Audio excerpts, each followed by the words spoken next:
So a few weeks ago, I actually hit 200 subscribers. And because of that, I released a video on my channel sort of celebrating that milestone and to also announce that I have a brand new Discord, the Bookish Drummer Discord. And also in that video, I talked about in my Discord server, I have a channel for an Ask Me Anything where you guys could go on there and just ask me any sort of questions that you wanted to, whether it be about books, music, life in general, or just random bullshit. And this video was supposed to be a celebration for hitting 200 subscribers. I would have a Q&A video, right?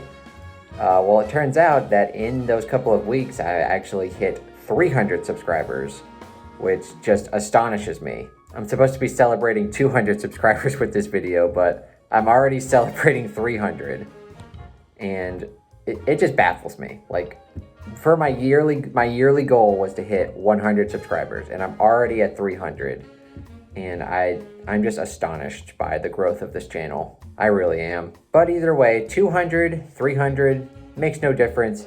I've got a set of questions here on my laptop that it's in my Discord channel, and I'm just gonna read through them and answer them. So the first question comes from Joanna. When did you start drumming? What is your best musical advice? I started drumming probably in like 6th grade. So that was probably when I was like 10 or 11 maybe. So I've pretty much been drumming for about 17 years now at this point. I joined band in middle school, and actually funny enough, I originally tried out for saxophone, but in the tryout, like they gave you this little reed and you're supposed to like blow to see if you can like make a sound.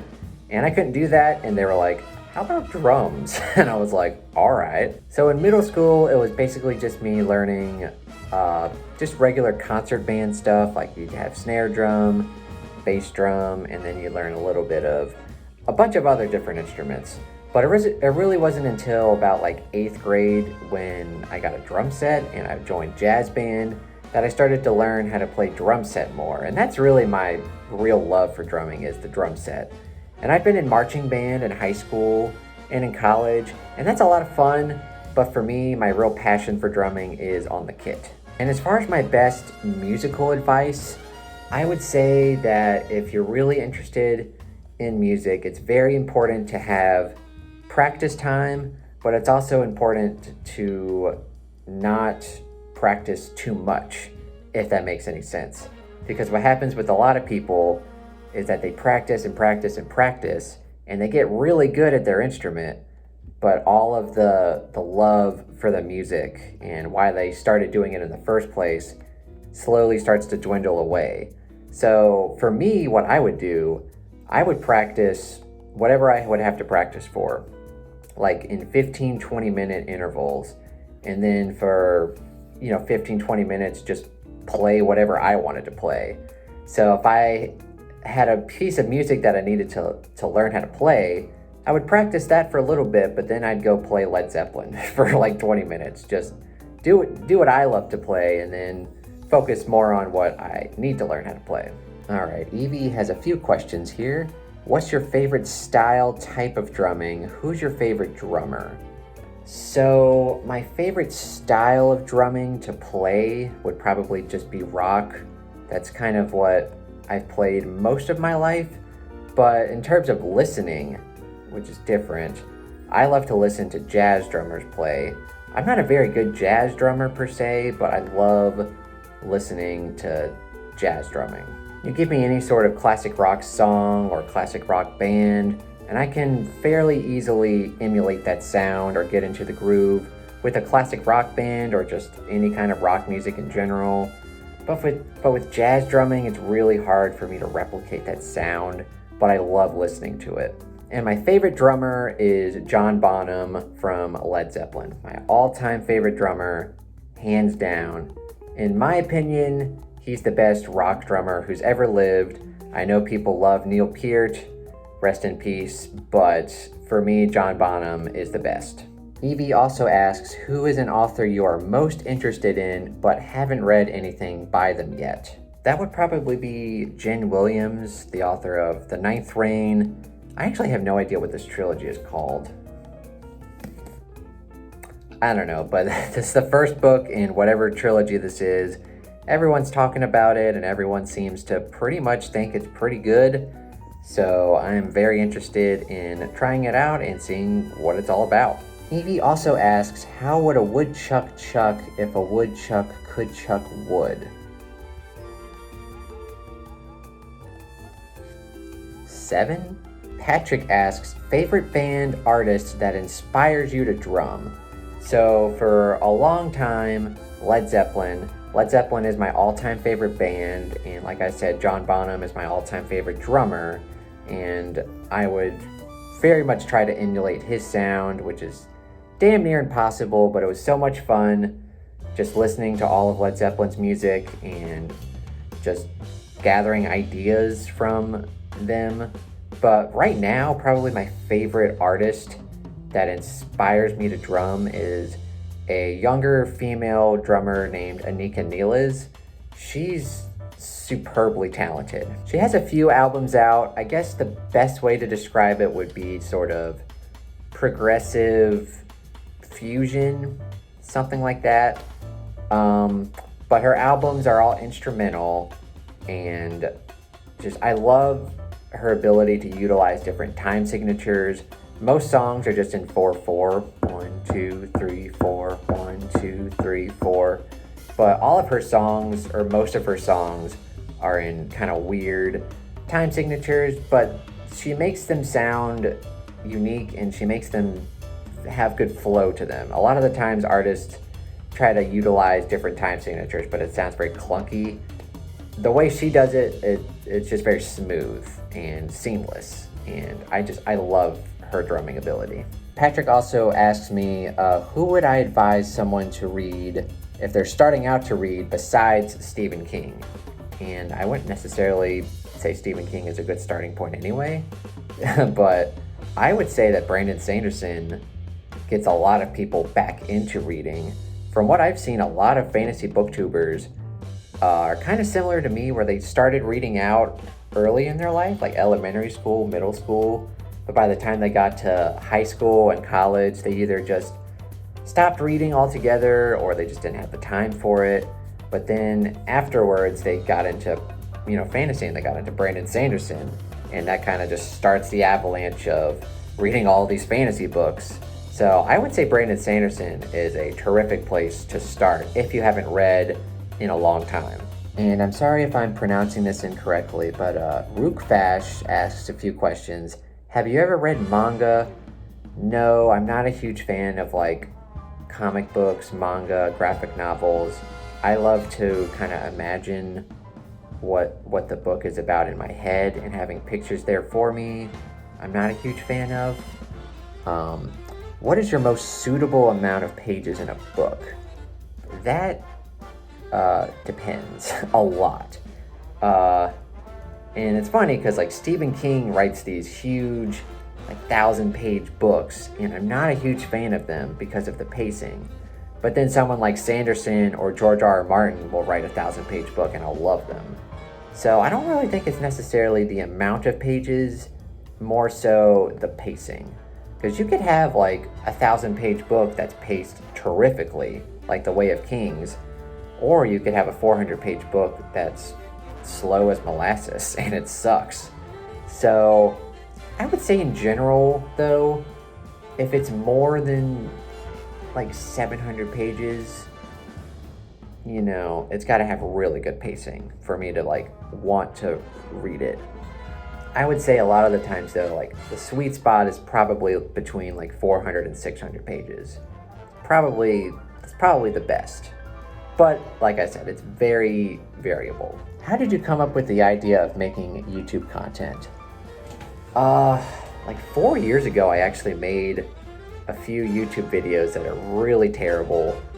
One of them was a top 10 Brandon Sanderson video that actually has over 1,000 views, which I looked that up a year ago and I was like, how did this get that many views? It's terrible. But yeah, I've always wanted to make content. It's just that this year I kind of developed the courage to put myself out there more. And I came up with the idea of Bookish Drummer specifically because I thought, hey, if I'm going to talk about one of my hobbies, I might as well show off my other hobby. So combine my two favorite hobbies, Bookish Drummer. And I'm about like 6 months into it now, and I'm having a blast. Most hours spent reading a book in one sitting. There's a few, like, I used to read Dean Koontz a lot, and his books are very bingeable. I remember one time I read like a 400-page book in like, I don't know, 7 hours, and like I didn't get out of bed. I was just like, I gotta figure out what happens. So probably like 6 or 7 hours. Yeah, which is insane. I don't even know if I went to the bathroom or not. Like, what the hell was I doing? All right, Pete, you're asking some weird fucking questions here. Favorite type of pasta and sauce? If no, then I don't know what to ask. I don't know. Spaghetti? I don't know, I'm pretty basic. How about chicken Alfredo? I like chicken Alfredo. If that counts, I'll go with that. Weird question. If you were a plant, what plant would you be?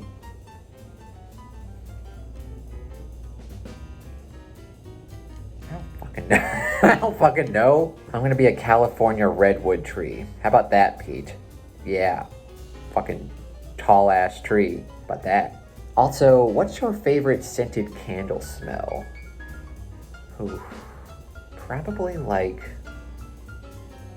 I don't know. I used to be like 300 pounds, so whenever I would smell like a vanilla cookie scented candle, like, oh man. But I also like, I like a nice lemon, a lemon scented candle. What the hell, Pete? All right, Leanne's Library has a few questions. Tea or coffee? I don't drink coffee. I've had coffee maybe like once or twice, and I've never been able to get into it. I think it's awful, and I love tea. Any kind of tea, really. Like, I don't like hot tea though. That's the thing. I like cold tea and sugary tea, but definitely not coffee. Favorite dinosaur? I remember when Jurassic Park 3 came out, and I was a huge fan of the Spinosaurus.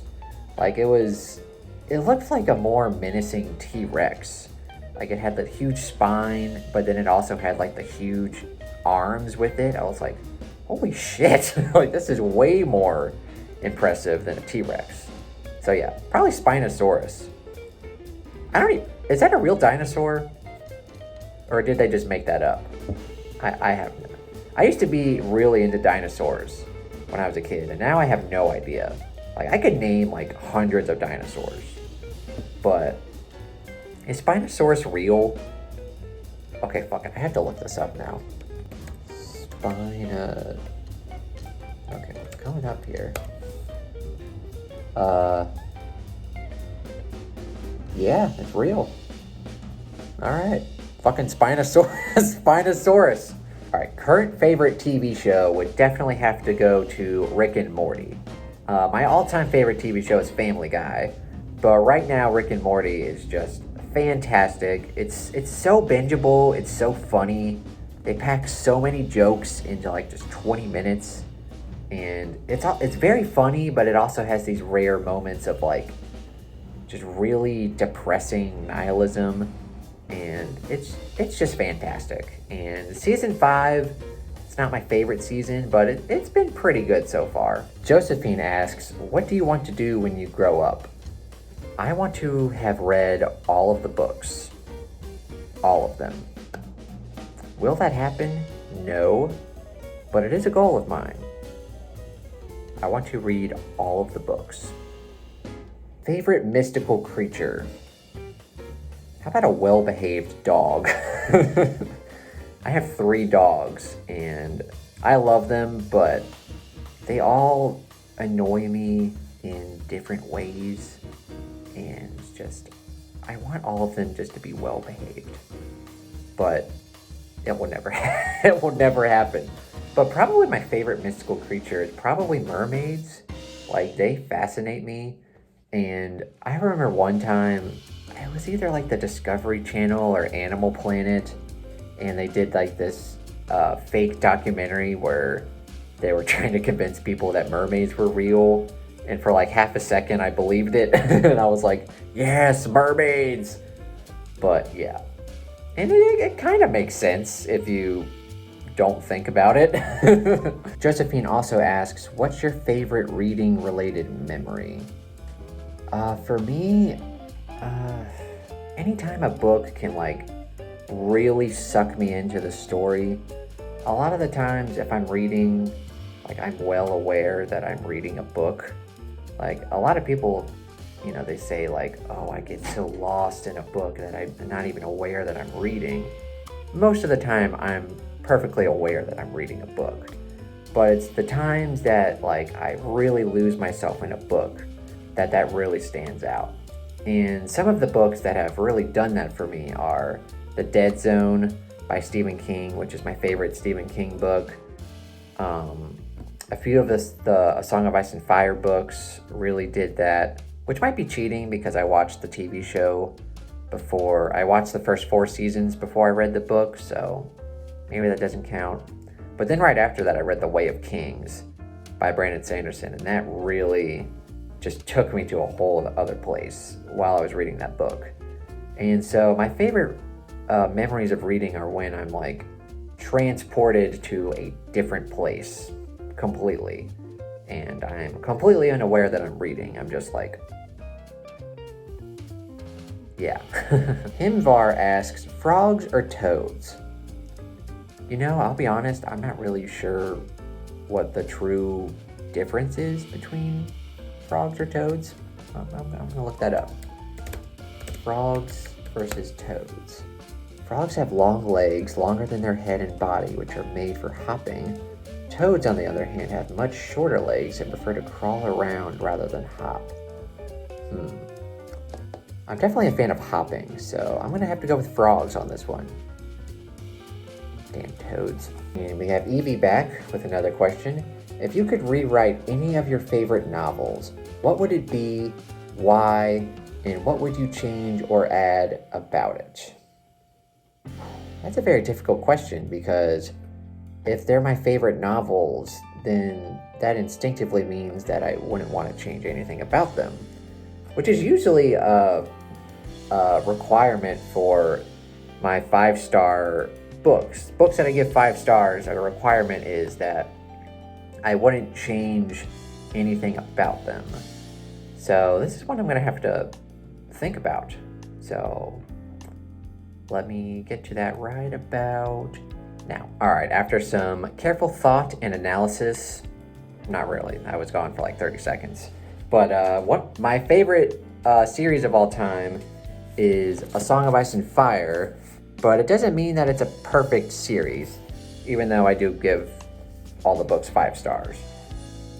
But my changes would be not so much changing the story per se. Well, I guess it would be changing the story, but it would be certain books I wish had more perspectives from certain characters. Because you read the first book and you have like 10 Daenerys chapters, but then you get to the second book and you only have 5 Dany chapters. And they are quite lengthy, but like, this is probably my least favorite of the series. And there's only 5 Dany chapters. I would add at least 2 more. Like, come on. And then, in like Storm of Swords. In Storm of Swords, the character with the most chapter perspectives is Arya. And you wouldn't necessarily think that until you actually go and count them. But yeah, Arya has like, I think like 11 or 13 chapters in here. I would try to reduce those. And then Bran, who's one of my favorite characters, only has like 4 chapters in here. I would increase his chapters. Same thing with Dance of Dragons, or Dance with Dragons. There's only 3 Bran chapters in here. I would include way more. yeah, Bran, like I said, Bran's one of my favorite characters. Only 3 chapters. I would add way more of him. Probably less, and half of this book is made up of pure just Jon, Daenerys, Tyrion.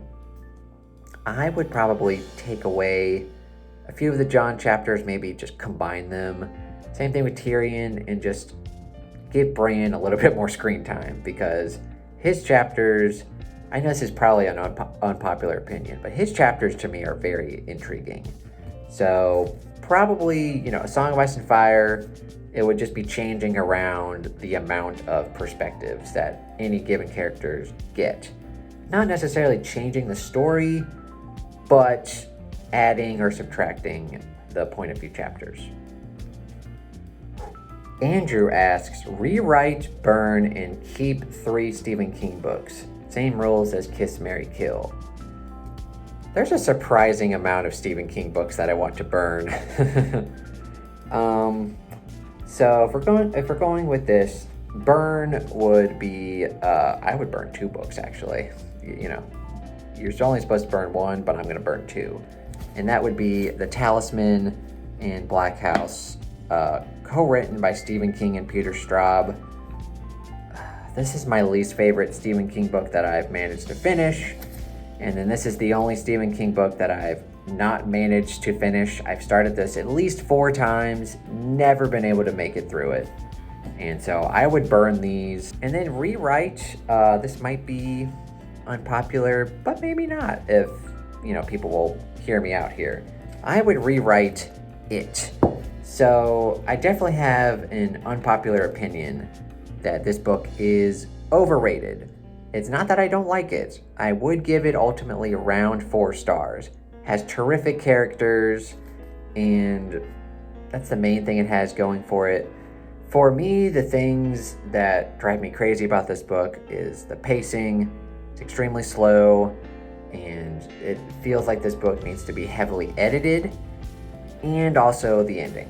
Like the whole, and spoilers here, the child orgy, I'm going to cut that out completely. And the whole thing with the turtle, and I know that connects with the Dark Tower and all that mess, but just reading this as a standalone and reading about the turtle, you're like, what the hell is going on? So I would rewrite this. I would keep most of the scenes in here. I would just edit it down a little bit. Instead of a chapter being like 20 pages, it would be 15 pages, something like that. And so it would end up being like a 700-page book where it's lengthy, but it's, a bit more concise, and take out, the weird ending stuff and just change it. And I'm not necessarily saying that I'm going to have like an awesome ending here, but it's not going to be as bad.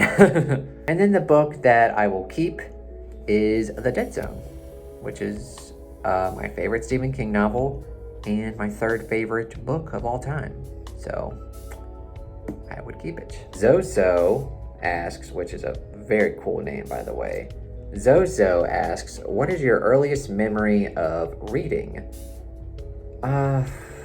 Probably like picture books, right? Like Dr. Seuss and, picture books probably. But maybe like chapter books, like something like the Magic Treehouse books, right?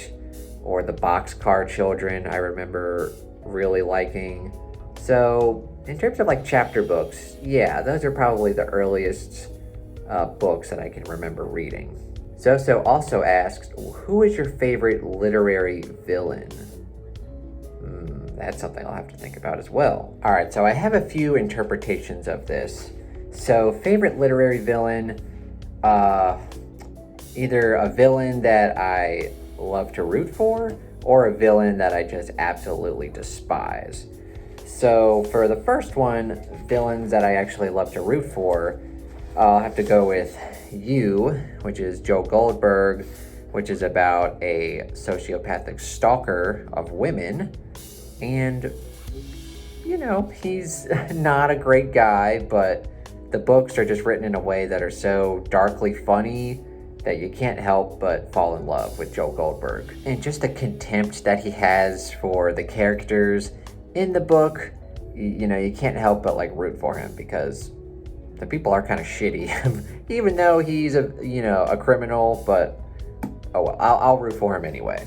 And then the other one is Baby Teeth, which is again about a sociopath, but this is about like a 7-year-old girl. So, she does terrible things, but also it's funny because like she's like a 7-year-old girl doing all this crazy shit, and you're like, holy crap. Like this girl is just straight up evil. But it's fun to root for her up until a point. There's like a point in this book where you're like, okay, this little girl needs to fucking needs to be stopped. Holy shit. But yeah, this book is a lot of fun, and it's fun to like root for her, which is a terrible thing to say, but But then there's the other way of looking at it, a villain that you just love to hate, like just an antagonist that's just so awful that you want to just like jump in the book and just like beat the shit out of this guy. And the guy I'm talking about is the main villain in this thriller, Behind Closed Doors. And if you read the book, or if you've read the book, you know exactly what I'm talking about. The guy in here is just so fucking awful, and I've never had such a visceral reaction with an antagonist where I'm like, oh, I want to fucking just jump in this book and just beat the shit out of him. But yeah, so favorite villain that I just cannot stand is this guy in this book, who I can't even remember his name. Jack. Fuck Jack. And then Patrick over here with the hard-hitting questions. Which do you like more, Stephen King or Led Zeppelin? Reading or drumming? Patrick, what are you doing to me, man? So all of my subscribers know that I love Stephen King, but I have to go with Led Zeppelin. I've really only been reading Stephen King for not even a decade, whereas Led Zeppelin I've been listening to most of my life. And I love listening to Led Zeppelin. I love playing along to Led Zeppelin. I love talking about Led Zeppelin. And just for me, like, Led Zeppelin has just always been a constant in my life. Whereas I haven't been a constant reader for very long, actually. I haven't, I started reading King like in like late 2013. So that's like, 8 years now? Whereas Led Zeppelin I've been listening to since I was a kid. So I love Led Zeppelin. And then for reading or drumming, they're my two favorite hobbies. And, for reading, like, I was a huge reader when I was a lot younger. I read a lot in elementary school. And then middle school, it kind of started to shift, where like music became more important, and then reading just slowly dipped down and down, to the point where in high school, in like my early college years, I was just not reading at all. It was solely music based. I loved listening to music, I loved playing music. And then later on in college, I was like, you know what, I can actually like read books for enjoyment now again. I could just read whatever I want. And that's where my love of Stephen King started. So reading or drumming, honestly, I can't pick one, because they're both very cathartic in different ways. Whereas drumming can be cathartic, just to be very primal and aggressive and just release a lot of stress. Whereas reading can be cathartic just so it can be an escape, where if I'm having a stressful day or whatever, I can just get lost in a book. So honestly, I can't choose. Like, I love reading and I love drumming. They're both equal in my mind. I can't choose, and you can't make me, Patrick. Also, speaking of music, before I forget, James Fetco from YouTube, since he's not on Discord, he asks, top 10 favorite bands or musicians. So every year I try to update my top 10, bands, musicians list, because it's always changing. My top 5 generally doesn't change very much. Like, it's been very constant, especially my top three. Like, my top three hasn't changed in probably like 7 years or something.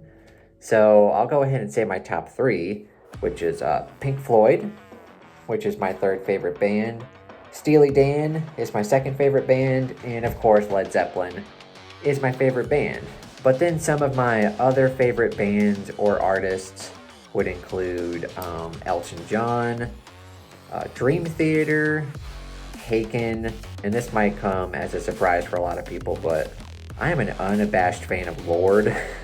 I love Lorde, which always baffles my friends because like I'm the classic rock guy in our friend group, and I really don't listen to pop music, but she is my Lord and Savior. And then some other bands would be like Deep Purple, very underrated. They have so many better songs than Smoke on the Water.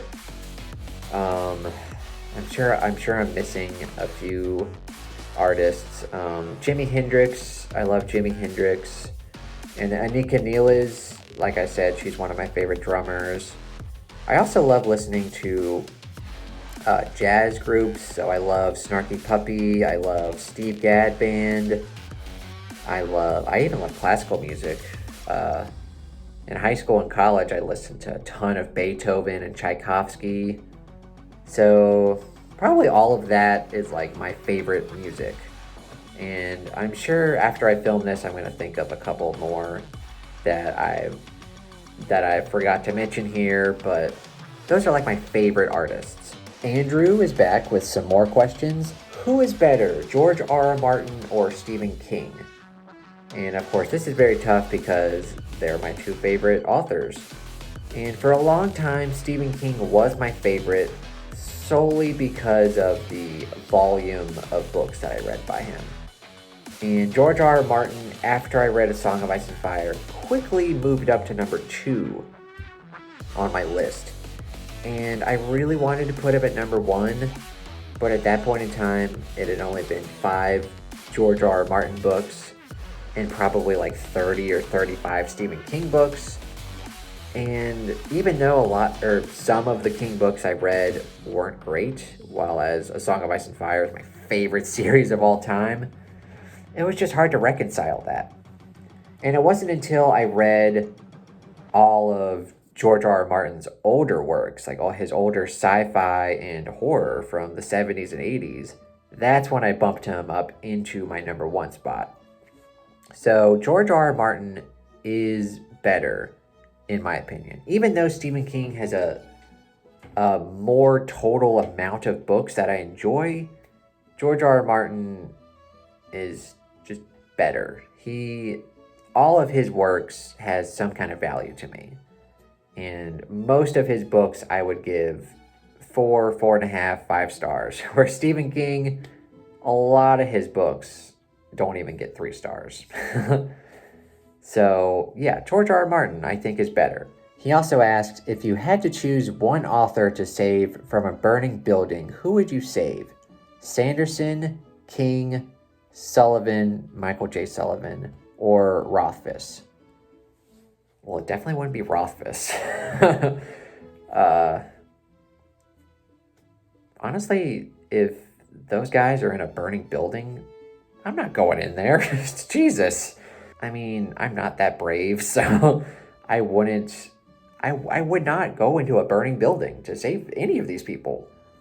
Like, even if he didn't include George R. R. Martin here, but like, even if it was George R. R. Martin, like, oh, Winds of Winter, we gotta save him so we can write Winds of Winter. Like, no, the dude is like 70 years old. I've got a life to live here. I'm not going into a burning building for these old ass men. But if I had to pick one, like, okay, Jake, you gotta go in there and save one motherfucker here.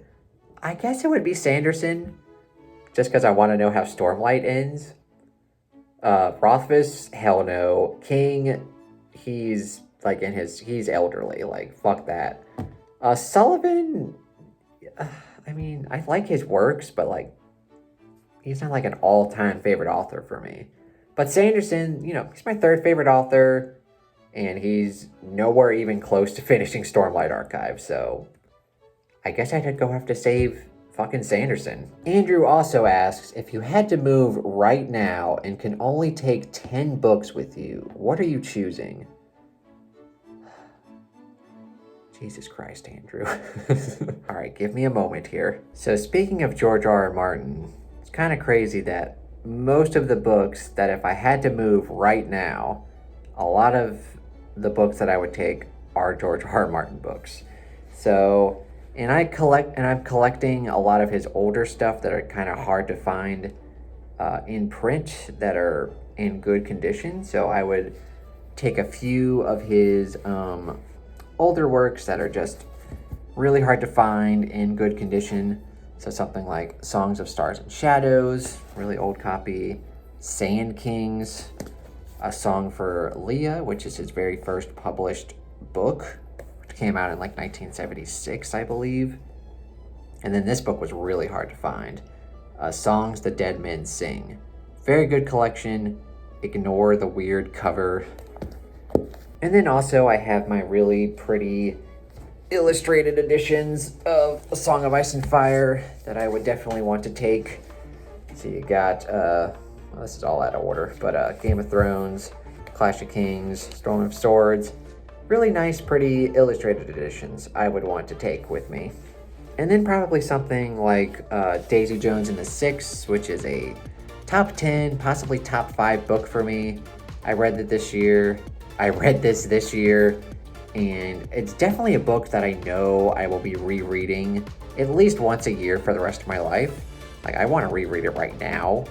So if I had to choose, I would choose this one because I know it's going to be a book that I'm going to want to reread over and over again. And then a book that I'm actually reading right now, which I don't want to, not take with me, would be Getaway by Zoe Stage. Zoe Stage is a very underrated horror writer and horror writer, and she's amazing, and I'm already having a great time with this book, so I'm only a little bit into it, but yeah, I would take this book. And then the last book is a little bit more sentimental. It's a top 5 book for me all time. It'd be Drums, Girls, and Dangerous Pie. I read this book in middle school, and this is actually my beat up middle school edition, and you can tell like it's middle school because it's like, look at that font. So yeah, I would definitely take this one for very sentimental reasons. So yeah, those are the books that I would take if I suddenly had to move and I could only take 10 books with me. Like, why would I only take 10 books? Like, I don't know. Whatever, Andrew. Patrick asking another question. What drums do you like or want to play? I've had the same beat up kind of crappy drum set for like years now, so I really want to get a new one. I'm thinking about getting like a nice Ludwig kit. Not anything too expensive, but like, something of like really nice quality. So something like Ludwig I think would be pretty cool. Maybe like a green. I have like a black drum set. I probably want like more of a green drum set. I'll probably keep my cymbals, probably get a couple more because one of them broke and I'm kind of using it more as just like a cheap China cymbal knockoff. But I'd probably get a few more cymbals, maybe a new hi-hat. But yeah, just a simple upgrade I think it has been needed, and I really want to get one, and of course, whenever that happens, I will make a video about it. Zoso asks, with all the knowledge you have gained from reading mysteries, what is the best way, in your opinion, to dispose of a body? All right, 3 words. Convenient piranha farm.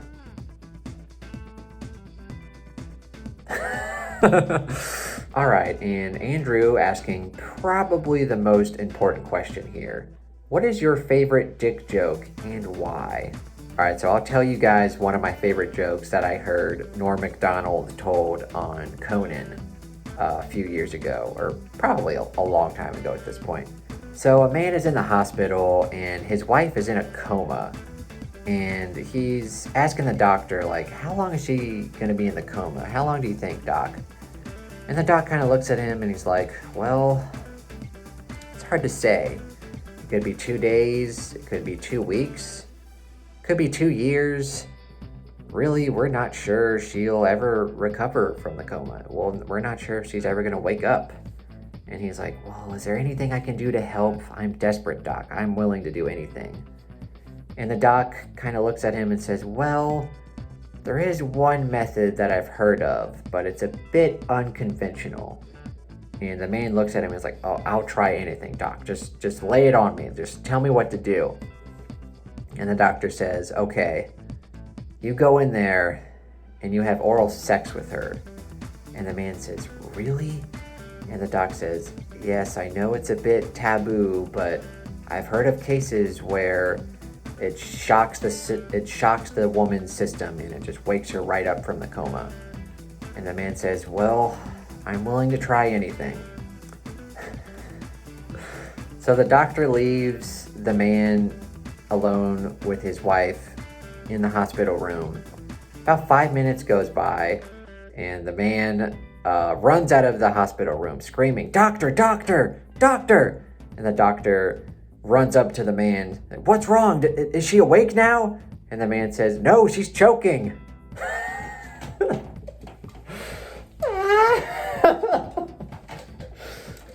I think that's a good way to I think that's a good way to end the video, right? Yeah. Oh. Bye. Oh, of course, before I go, I want to, of course, thank all of my subscribers.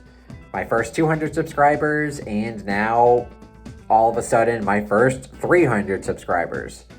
Thank you so much for continuing to subscribe and continuing to watch my dumb videos.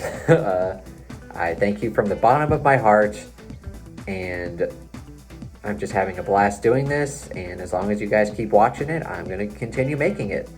So if you want, if you want more dick jokes and Stephen King content and, you know, Stephen King dick jokes, yeah, well, you're coming to... I should just stop right now.